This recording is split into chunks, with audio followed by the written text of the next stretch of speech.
Alright, so we're back with what we've been seeing for the past couple of weeks now, which is combat training between Class 1A, Class B, all that stuff. But now we're actually here for something that's actually pretty interesting. I was actually pretty interested in this episode because, yeah, it centers around Midoriya, right? A lot of episodes need to be done and do that because he is the main character, and sometimes people want to see different characters, but to give the benefit of the doubt, we had a lot of character-centered episodes around other characters that didn't really get that. So the fact that Midoriya just so happens to get a lot of spotlight in this episode mostly, things are going to change by next week's episode just by the previews alone. But in this week's episode, I was actually really interested because we actually get to see more development with One for All, and it's one of those things where you've always been interested in that side of things with Midoriya since the beginning of the series, just because it's a special thing.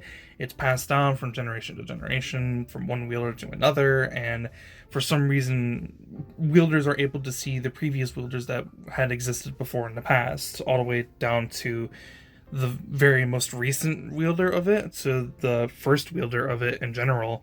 And obviously this has been a huge thing for Midoriya's character so far, since the season had started with Midoriya seeing the previous vestiges of the previous One for All wielders, and he actually now gets to communicate with one of them besides the first wielder in this episode. And that's because in the episode, Midoriya is obviously doing what he's doing. He's actually fighting Monoma, and he's trying not to reply to him because he's not trying to get caught under Shinso's brainwashing quirk. They're trying to counteract that. And then within the episode, randomly out of nowhere, Midoriya's One for All quirk goes completely haywire and he loses all control over it.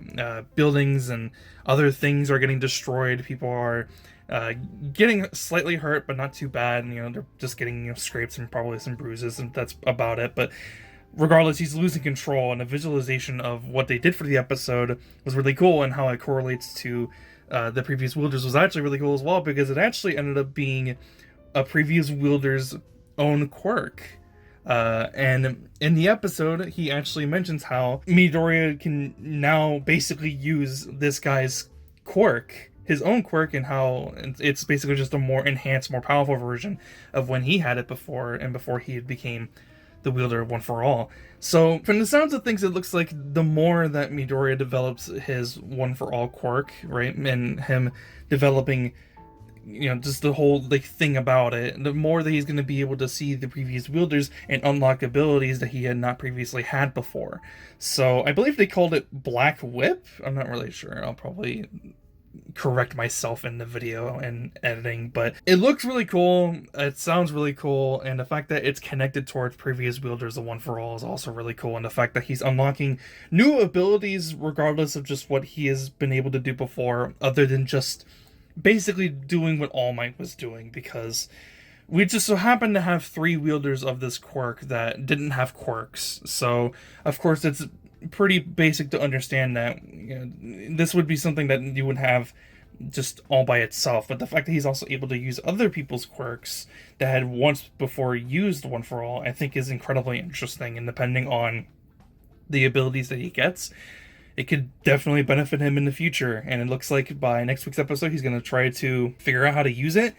And obviously it's going to be a very important thing, because now Midoriya is showing off an entirely new power connected to the power that he was given by All Might, and people are going to flip the fuck out about it. So I'm very interested to see how the cast is going to react to this, how All Might is going to react to this, as he was the previous wielder before Midoriya.